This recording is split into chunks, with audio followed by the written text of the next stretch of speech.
Dan emailed me with a question. As I dabble in furniture restoration, it's hard for me to see how it could be a profitable venture unless I do more as a furniture flipper, turning Craigslist finds into Etsy sales. I understand efficiency and skill will build over time, but even for the accomplished professionals you cite in your podcast, the ones who have YouTube channels, I wonder how they possibly make any money when you account for the hours they spend on a single piece.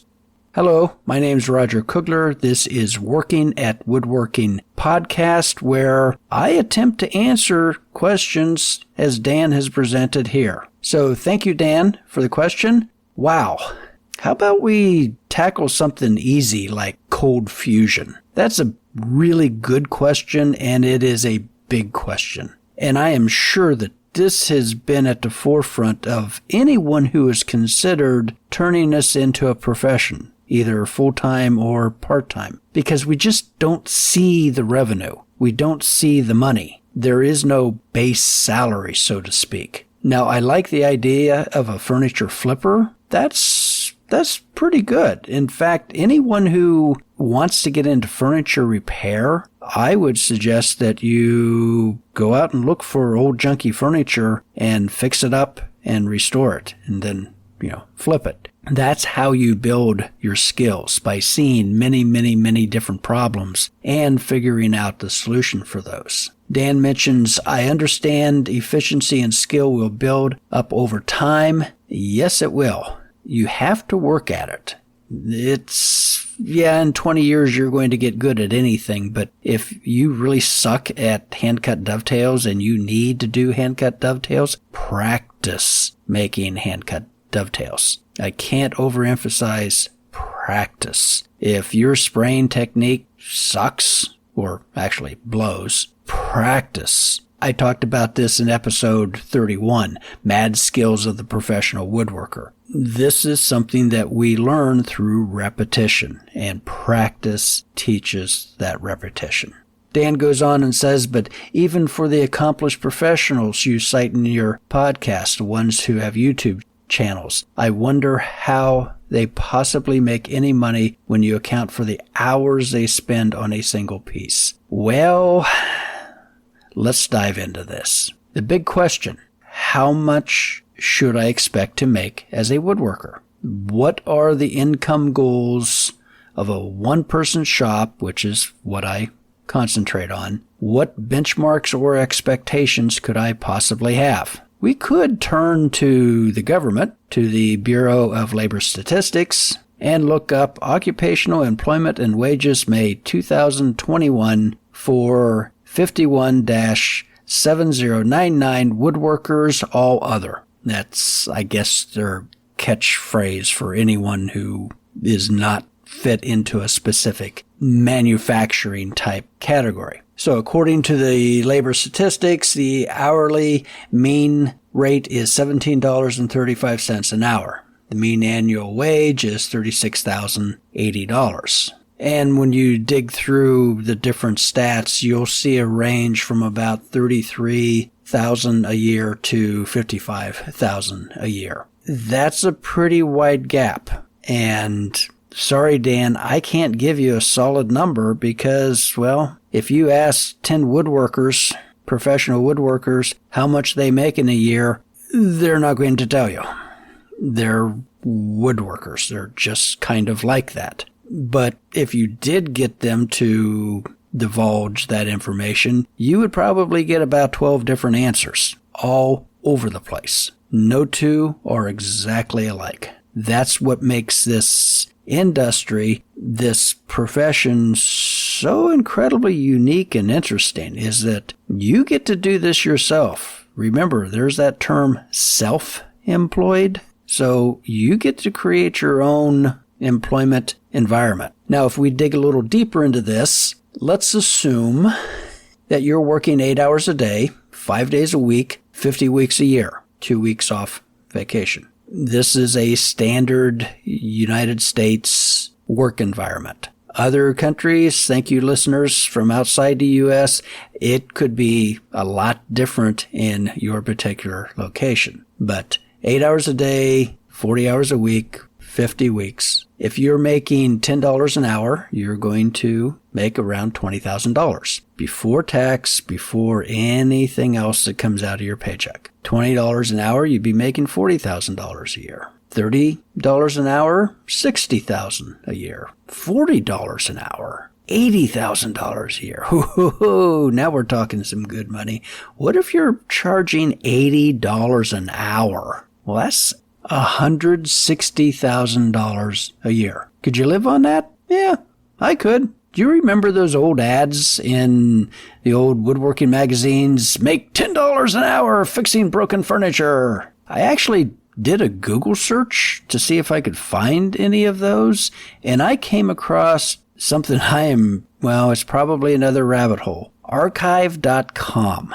I found archives for Popular Mechanics magazine from 1970. This is when I was a kid. I used to read Popular Mechanic cover to cover. And I just out of curiosity, it's like, wonder if they have like fine woodworking. And they don't have complete fine woodworking magazines on the archive. They have like covers and maybe a few pages.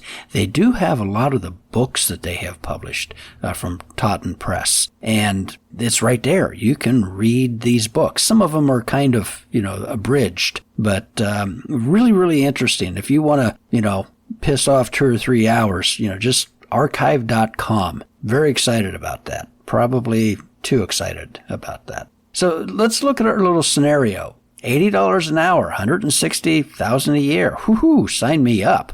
Yeah, there's some problems with this type of thinking. Let's start with number 1. 8 hours a day, 8 billable hours a day. And billable is the key word here. Is someone going to write you a check for each one of those hours? No, they're not. I used to get real depressed and kind of down on myself because I was only getting like maybe 5 or 6 or 4 billable hours a day. And it's like, this really, really sucks. Why am I not more productive? Until I came across some other much older, much more experienced woodworkers than I, and one admitted that if he gets 4 billable hours a day in his shop, he considers that a really good day because you have so many more things to do than just working on that particular project that you can charge money for. You have email, you have inquiries, you have phone calls, you have to pay the bills, you have to order the supplies, you have to get the lumber, you have to clean the shop, on and on and on, because you're a one-person shop. So you have to do it all. And after I learned that, and I'd also talked to a few construction professionals, carpenters, home remodelers, and they said the exact same thing. He said that for them, what made them money was their employees. But of course, we're not smart enough to have employees. So yeah, we're kind of stuck with this. You're not going to get 8 billable hours in an 8-hour day. Now, you might get 8 billable hours in a 12-hour day or a 16-hour day, but in an 8-hour day, no, not going to happen. Which comes to problem number 2, 5 days a week. Good luck with that. If you're a solo entrepreneur, particularly if you are working from home, which I'm going to guess that the vast majority of us do, there's chore creep. You know what that is. You come in to get a cup of tea. Shoot, I never loaded the dishwasher. There goes 15 minutes. I really probably should do a load of laundry because we have that thing we have to go to tonight. There goes some more time. You gotta take the truck in or the Jeep in to, the mechanic. Well, there goes some time. Just on and on and on. We don't have the luxury of showing up someplace at 9 o'clock and leaving precisely at 5. That's a discipline. It's an imposed discipline, but sometimes that's kind of nice because you know exactly what you're doing. At 8:50, you're going to work. And when you're working from home, when you're self-employed, when you're the only one cracking a whip, that can get a little difficult. Problem number 3, 50 weeks a year. That is assuming that you're smart enough and disciplined enough to actually take 2 weeks off and not work. Thank God I'm married to a wonderful woman who makes me have a life. She insists that we take a couple weeks off, or honestly, more as we're getting older. So there goes that idea. So we can't really use that standard, if I make this much an hour, this is how much I'm going to make, because solo, one-person shop, no, it doesn't quite work that way. Now, if that sounds real negative, we can also make this very positive. If you're a young person, you're full of energy, you're full of determination and drive and as we used to say, piss and vinegar, you can work 16 hours a day, 7 days a week for years and really, really enjoy it. Good for you. I admire that. Actually, you need to have a life, but there is that possibility that you can just rack up some dollars because you are absolutely free to work as much as you want, as hard as you want. Dan asked another question. What does a successful one-person shop look like? Well, that's kind of up to you. I guess first we'd have to define what you think success looks like. The dictionary definition is something, accomplishing a goal. Okay. Some people will say that, success is not a destination, but it's a journey, a process. Okay. If you have the idea that a successful one-person workshop is when you're making over $100,000, you break into the 6-digit income. Okay. If you drive a Lamborghini with a roof rack for carrying lumber, of course, then you're successful. Okay. If you have a 10,000 square foot shop with saw stops and 48-inch drum sander, a 5x10 CNC machine, and filter anything, Harvey Gyro Air dust collection system, you could consider yourself a success. Okay. Or here's the all-time classic. Well, my shop's bigger than your shop. Oh, jeez. Give me a break. Shop envy. It's a deadly sin. Be careful of it. And just because somebody has a big shop filled with all these fancy tools, that doesn't mean that they own that. More than likely, the bank probably owns that. I remember in the early 2000s, construction industry was just going absolutely crazy. We were building houses right and left. We couldn't get enough workers, and money was flowing, and every contractor went out and bought a brand new truck. They all seemed to be gray. And then 2008 hit. Oh, the auctions that took place in 2009 and 2010. You could pick up some really good equipment and tools for not very much money because no one had any money. And if you happen to have a little bit of cash, you could clean up. Just because you're driving it doesn't mean you own it. I guess you could ask yourself, are you busy? Do you have work? Do you go out into the shop and, well, I'll sweep the floor for the 10th time because I don't have anything to do? Well, are you starving? Are you really, really hungry right now? Yeah, that might not be so good. Do you have more than 2 pairs of pants? Yeah, sorry for the Seinfeld reference there. Do you have all your fingers? Yay! That is a sure sign of success. So, I don't know. Success is what you think success is. Am I successful? Yeah, I think I'm successful. And you're the only one who can really say if you're successful or not. I mean, people could say, oh, that guy's not very successful. Well, they probably don't know you, or they have shop envy. Another question from Dan was, what is a decent ballpark income to expect from your toil? Well, again, that's kind of up to you.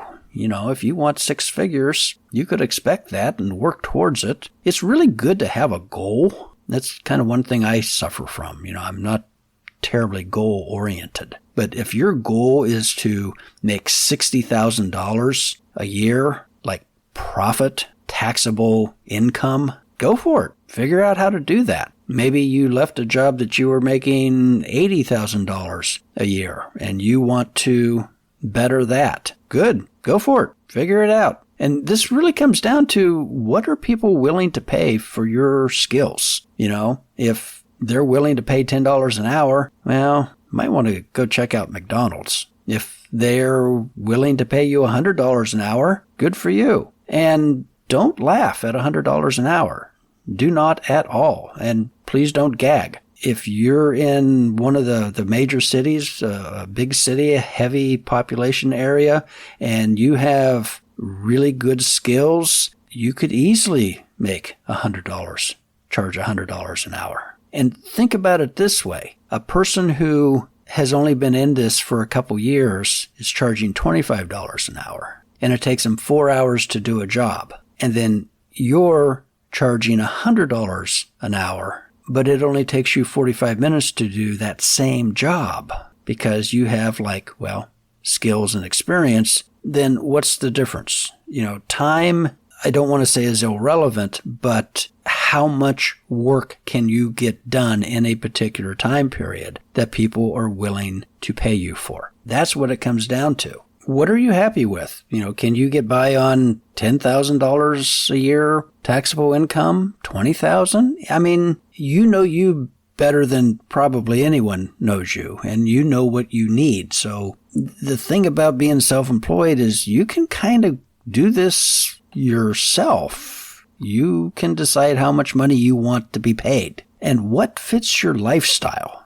I really look at, woodworking as a lifestyle. You know, do you have kids? Are you a caregiver? Maybe you're just a downright disagreeable sort and nobody wants to work with you. You are what is known as unemployable. And some of us just kind of fall into this due to circumstances that we may have contributed to or not. You know, the full-time job that you have is not going all that great. And, the kids are in school and this and that and the other thing. And it's like, yeah, I'll do this for, a couple months until something opens up down at the factory. And 20 years later, well, you're still doing it. Not unusual at all. Now, here's the good question. What mix of offerings are most commonly found in a thriving one-person enterprise? Does everyone have a YouTube channel, Etsy shop, downloadable plans, and class offerings? Sure, whatever you want to do. I know some people who, one of my mentors, well, honestly, he didn't know what the internet was. This was back in the 90s, and, he was well into his 70s, and he didn't want anything to do with that. He operated a telephone. That was really all that he needed. But he'd been doing this all of his life, and just repairing furniture. Occasionally he'd build something new. And that's how he made his life. Should you have an Etsy shop? Well, if you want to sell stuff online, I would recommend that. I'd also recommend that you have your own website and can sell, some items there. If you don't want to do that, that's not your thing, don't do it. YouTube channel? Sure. Now, I think there's a little caveat that we have to talk about here, because I think most of the real successful YouTubers who are in the woodworking sphere, they are YouTube woodworkers. They do woodworking to support their YouTube channel. And that's just a different thing than somebody who's building kitchen cabinets. Now, Travis at Shop Nation on YouTube actually goes through and breaks down how much money he makes. I think he did it for 2019, 2020. May have done it more recent. But he goes through and breaks down what he makes off of selling plans, off of selling merchandise, and from YouTube and so on and so forth. Very, very interesting. I'd also have to kind of say that they are a younger demographic shall we say, than someone who, well, is a little longer in the tooth. It's just that technology thing. I can remember asking Wayne Barton. Wayne Barton, I've mentioned him before, is kind of the father of American chip carving. I met him at a woodworking show. I was very much a fanboy of Wayne Barton. I had his book, I had his knives, Christmas presents, and I was very into that. And I was thrilled to get to meet him. And this is just whenever I was starting, my woodworking career, full time. And I asked him, how much money do you make? And if you don't want to tell me, I understand. It's really awkward. I said, are you doing okay? And he kind of knowingly smiled and says, yes, I'm doing okay. I'm doing very well. And he went on to explain that he has 3 sources of income. He has the commissions for doing chip carving. People hire him to do something. He sells merchandise. In his case, his own knives that he designed and has made, along with materials, basswood blanks and things like that, books, and he teaches. So he had 3 separate sources of income. And he said, how much money am I making? Well, I put 2 daughters through college. Okay, good enough for me. So again, it's that lifestyle. What do you want to do? How much do you want to make? And I think the last question Dan asked was, I realize there are many factors and it depends, but perhaps you might take some examples from your own journey or other one-man shops out there. Good question. Sure. Mentors. I received a whole bunch of good advice from mentors. And whenever I say mentors, these are people that I knew. It's not like I was going through a 4-year degree program with them or I was over every Sunday for dinner. These were people that I just knew. I would show up at their shop and I would pick their brains until I detected they were getting annoyed with me, and then I would leave. And I would show up next week, maybe 2 weeks, and do it all over again. And they gave me some really, really good advice. And one of them was, don't expect to make a lot of money doing this. Yeah, that guy was right. He didn't make a lot of money, but he lived pretty well. That gets down to the definition. What's a lot of money to you? Another one was, you better be a self-starter. No one is cracking the whip. Yeah, that's where that self-determination, that self-motivation kicks in. If that's something you struggle with, you might want to think about this. And a trusted friend and also customer continually gave me the advice, your prices are too low. Yeah, I know. It took me several years for me to kind of figure that one out on my own. But yeah, he was right. My prices were too low when I started out. How do you know how much you should charge? Wow, that was episode 28 and 29, how to price your work. And it's not easy. In fact, I even included a couple YouTube videos that I came across, and I think there's a blog sheet that you can get more information about that. I mean, this is the hottest topic of any, woodworking group that you could come across. How much do you charge? The thing that kind of got me kicked in the rear several years ago was I was on LinkedIn, and the groups were, well, that's back when the groups had not been taken over by advertisers. And there was a gentleman over in Columbus, Ohio, who did furniture repair, and his comment on one of the threads was, I charge $60 an hour. Now this is, well over a decade ago. He said, I charge $60 an hour, $1 per minute. And he said to keep track of the minutes, not the hours that you work on a project. And what he did was a little manila cardboard tag with a string on it that he tied onto the piece, and that's where he recorded the minutes that he worked on that particular piece, and he could just add that up, and, it came to $237. And of course, your material and, shop supplies and things like that would be added into it, but that's how he kept track of it. And it's like, okay, if you're doing that, I probably should be doing that too. And the other way to kind of, justify your hourly rate is, what's your local mechanic charging per hour? I think we kind of have similar, work, mechanics and woodworking, particularly like furniture repair. You're fixing things. Well, you're fixing wood furniture. They're fixing, metal and plastic cars. And I think that's a pretty good analogy. I would hesitate using like electricians or plumbers because they have so much liability built into their hourly rate that for most woodworkers, we're just not carrying that same type of liability. And I think some of my most painful advice that I received was, you're going to ruin a perfectly good hobby. Yep, sure did.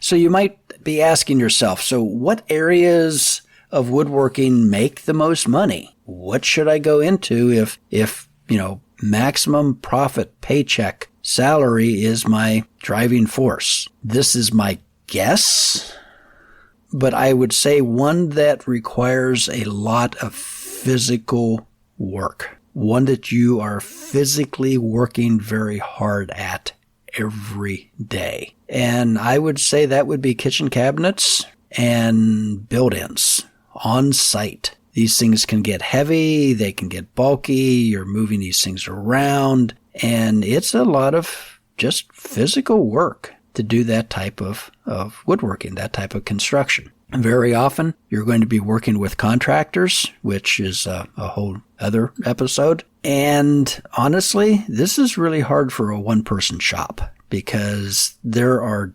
very strict deadlines often in place, a lot of pressure to get things done at a certain time. If you happen to go out for a week with the flu or something, oh man, that can just really screw things up. But I also think that it's very, very profitable. I know a lot of people who don't do the new construction, but they work with homeowners exclusively. And that can be very, very good. With the exception, you're ripping out someone's kitchen and then rebuilding it. And they don't want this to go on for 3 or 4 or 7 weeks. They want this done very, very quickly. And that time crunch can also be very heavy to carry. But you're getting paid very well for that. Number 2, some specialty niche that is in high demand. Maybe you're in an area that 18th century reproduction furniture is just blazing hot. You have clientele that have money, they demand excellence, and you can deliver that excellence. You have a 3-year waiting list. Good for you.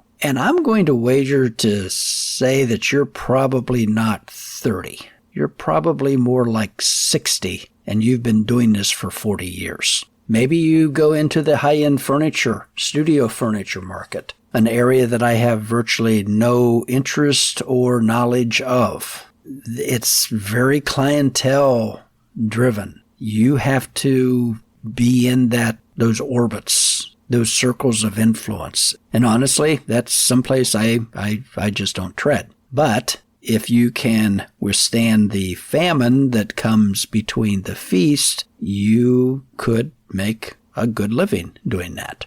Online sales. If you can come up with a product that is easy to build, that you can build quickly, that you can finish, that there's not a huge amount of packing that you have to do, that has a quick turnaround and is popular and people want it, I think you can make a lot of money on online sales. I know there are people on Etsy who do just a bang-up job, selling things that are not all that terribly complicated. And number 5, probably a mix of all of the above.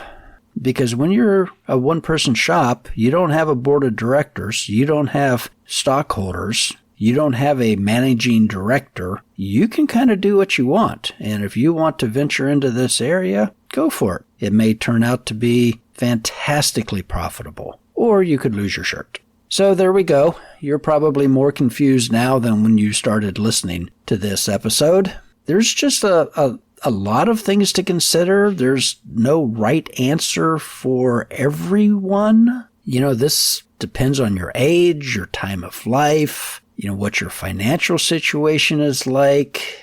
But this is one area that you have control over. Figure out what you need, figure out what you want, and then figure out how you are going to do it. Just some thoughts. Thanks, Dan, for the question. Anyone else out there who has questions, I would love to entertain them. I may or may not be able to answer them, but shoot me an email, give me a phone call. I'd love to hear from you.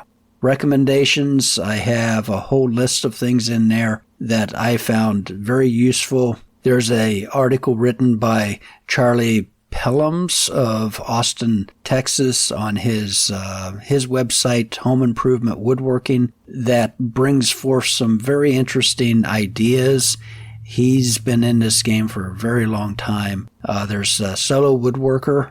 His website has some very good information on it. Of course, the Bureau of Labor Statistics, the archives that I mentioned where I found the fine woodworking, and of course, Shop Nation. You ought to check out his channel. Missed jobs. I had several people contact me for Christmas presents, like 3 weeks before Christmas, and it's like that's not going to happen. And sorry to not be able to help you, but I'm under a time crunch like everyone else is, I'm sure, this time of year, maybe next year.